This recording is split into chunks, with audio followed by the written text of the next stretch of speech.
नमस्कार साथियों, स्वागत है आपका अपने YouTube चैनल बेटू यूपीबी में। आरपीएफ भर्ती 2024 जिसमें आपके कुल पद 4660, जिसमें आपके जो फीमेल हैं जो अक्सर हमारे पास कमेंट कर रही हैं कि इस बार आरपीएफ कांस्टेबल जो आपकी फीमेल कांस्टेबल और एसआई की जो भर्ती आई है, जिस पर मैंने आपको बता दिया था कि आपके कांस्टेबल और फीमेल के इतने पद हैं, लेकिन इस बार आपका एग्ज़ाम सेंटर कहां पर पड़ेगा और एग्ज़ाम आपका किस जगह होने की संभावना है, आपका किस जगह पेपर होगा। रेलवे भर्ती बोर्ड की तरफ से एक ऑफिशियल नोटिस आ गया है और जितनी फीमेल हैं जो तैयारी कर रही हैं, आप लोगों के लिए खुशखबरी है। आप एग्ज़ाम से संबंधित एक न्यू अपडेट है। जितनी फीमेल हैं तैयारी कर रही हैं, आप अपनी तैयारी में लग जाइए, क्योंकि आप लोगों के लिए खुशखबरी है। आप हमसे कमेंट में यही पूछ रही थी कि हमारा एग्ज़ाम सेंटर कहां पर होगा, क्या हमारा जो पेपर होगा, क्या हमारा पेपर हमें अपने ज़िले में मिलेगा या हमें अपने राज्य में मिलेगा या फिर दूसरे राज्य में मिलेगा। तो देखो, आज मैं आपको डिटेल में समझा देता हूँ पूरा विस्तार से। आपको देखो एग्ज़ाम सेंटर कहाँ पर होगा, जो एक बायो नोटिस है उसके बारे में बताऊंगा मैं आपको। पहले आप लोग ये देख लीजिए कि आरपीएफ भर्ती 2024 एग्जाम सेंटर कहाँ मिलेगा, ठीक है। और फीमेल देखो, पहले भी आप लोग जानिए कि 2018 में भर्ती हुई थी। 2018 में जो आपकी भर्ती हुई थी, तब आपका क्या था, तब आपके थे ग्रुप। तब आपके ग्रुप थे A B C D E F. A B C D E F group थे। तो इसी ग्रुपों में क्या हो रहा था, ऐसे आपके जो ग्रुप हैं आपके इस प्रकार से ग्रुप थे। तो ये ग्रुपों में जैसे किसी ग्रुप में पड़ गया आपका मध्य प्रदेश, एमपी, यूपी और दिल्ली, और इसी प्रकार से आपको मान लीजिए राजस्थान, छत्तीसगढ़। हम एक आपको बता रहा हूं कि एवरेज, मतलब इस प्रकार से आपके ग्रुप में जो जिले थे, छत्तीसगढ़, झारखंड है, और इसी प्रकार से आपका बिहार, पंजाब, आपके इस प्रकार से आपके जो पहले वो आपकी जो भर्ती हुई थी 2018 में, इस प्रकार से आपके ग्रुप थे। और आपके इस प्रकार से ए बी सी डी ग्रुपों में आपके जिले आते थे। और इन्हीं जिलों में क्या था, ऐसे मान लीजिए ये है, ये आपका ग्रुप था, तो उसी में आपके जो जिले थे, जैसे मध्य प्रदेश का, जैसे मान लीजिए उन्होंने इंदौर कर दिया, भोपाल कर दिया, ऐसे आपका राजस्थान का, छत्तीसगढ़ का। इस प्रकार से उन्होंने क्या दिया था, पिछली बार जो आपकी भर्ती हुई थी तो आपके ग्रुप थे। ग्रुप की वजह से आपका जो एग्जाम होता था, तो उन्होंने जैसे आपने जिस ग्रुप में फॉर्म भरा, तो पहले मान लीजिए अगर आपने ए ग्रुप में फॉर्म भरा, तो आपके ए ग्रुप के अंतर्गत जितने भी राज्य आ रहे हैं, तो आपका एग्जाम वहां पर होता था। इसी प्रकार से आपका बी में, अगर आपने बी में यहाँ पर फॉर्म भरा, तो आपका जो एग्जाम होता था वो उसी ग्रुप में होता था।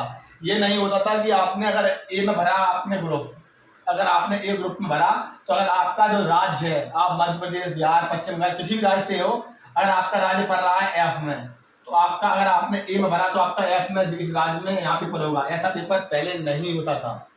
पहले अगर आपने जिस ग्रुप में पेपर अगर भरा है, उसी ग्रुप में आपका एग्जाम होता था। लेकिन अब आपका क्या है कि आपकी जो ग्रुप है, ग्रुप और जोन,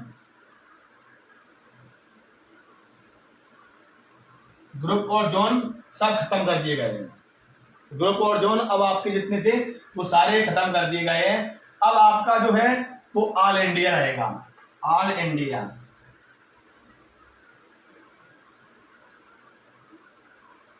अब आपका है जो रहेगा ऑल इंडिया। ऑल इंडिया के रहने से अब आपकी जो बहुत सी फीमेल हैं जो हमारे पास कमेंट कर रही हैं कि ऑल इंडिया के रहने से हमारा जो पेपर होगा, जो एग्जाम सेंटर होगा, वो भारत के किसी भी राज्य में करवा देंगे। तो क्या इसमें फीमेल को कुछ फायदा हुई कि नहीं हुई? तो मैं आपको बता रहा हूँ, आपके लिए बहुत अच्छा जो कोई नोटिस है। इस नोटिस में मैं आपको बताऊंगा विस्तार से कि इस नोटिस में क्या फायदा हुआ है। इस नोटिस में ये फायदा हुआ है कि आपका जो एग्जाम सेंटर है, आपका एग्जाम सेंटर आपके जो आपका राज्य है, जैसे मान लीजिए आप अगर उत्तर प्रदेश से हो, मध्य प्रदेश से हो, पश्चिम बंगाल से हो, बिहार से हो, छत्तीसगढ़, झारखंड, पंजाब, आप किसी भी राज्य से हो, अगर आपने फॉर्म भरा है तो आप लोगों के लिए खुशखबरी है कि आपका जो एग्जाम सेंटर है आपके ही जिले में नहीं होगा। जैसे मान लीजिए अगर आप इस जिले से हो, जैसे मान लीजिए आप जैसे एमपी में, आपकी एवरेज बता रहा हूँ, आपने एमपी से हो, ठीक है, आपने एमपी से फॉर्म भरा है, ठीक है, एमपी से फॉर्म भरा है, तो आप एमपी में बहुत सारे जिले हैं, आपके जिले से फॉर्म भरा है, तो मान लीजिए एमपी में अगर एग्जाम सेंटर पड़ेगा, अगर इंदौर पड़ा, तो जो इंदौर में जिन बच्चों ने फॉर्म इंदौर वाला में भरा हुआ उनके लिए तो आपका होम डिस्ट्रिक्ट में हो गया, उनके लिए होम डिस्ट्रिक्ट में हो गया। जैसे मान लीजिए किसी ने मुरैना से भरा है, किसी ने छिंदवाड़ा से भरा है, इस प्रकार से किसी ने उज्जैन से भरा है, इस प्रकार से अगर इस प्रकार से भरा है तो उसका यहीं जाएगा सेंटर। इसी प्रकार से यूपी में किसी ने कानपुर से भरा है, किसी ने झांसी से भरा है और किसी ने जालौन से भरा है। इस प्रकार से उसका मान लीजिए कि उसका है आपका जो मेन मुख्य सेंटर रखा गया है वो आपका रखा गया है गोरखपुर। कानपुर से लखनऊ से भरा है, इस प्रकार से अगर भरा है तो आपका सेंटर जाएगा गोरखपुर से। अगर किसी ने गोरखपुर से अगर भरा है तो उसका सेंटर रहेगा गोरखपुर। आप लोग समझ गए होंगे, मैंने किस इस प्रकार से आपको विस्तार से समझा दिया है।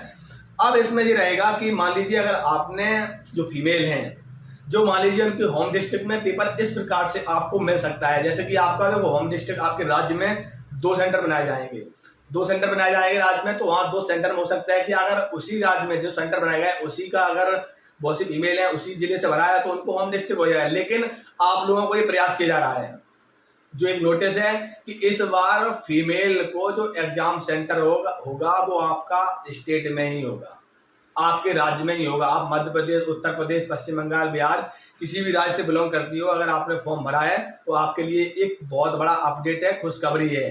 तो आपका जो एग्जाम सेंटर है वो आपके स्टेट में ही रहेगा। हमारे पास बहुत सी फीमेल हैं जो अक्सर हमारे पास कमेंट कर रही थी, क्योंकि क्या होता है कि बिल्कुल ट्रेनिंग, देखो जब आप एग्जाम देने जाती हो तो एग्जाम के दौरान बहुत सारी समस्याएं होती हैं। देखो आप अकेले अगर एग्जाम देने जाती हैं तो एक तो यात्रा करना इतनी दूरी पर, इस प्रकार की बहुत सारी समस्याओं को देखते हुए आपका जो रेलवे भर्ती बोर्ड है जो आपका एग्जाम कराएगी, वो भी जान लो आपका एग्जाम कौन कराएगी।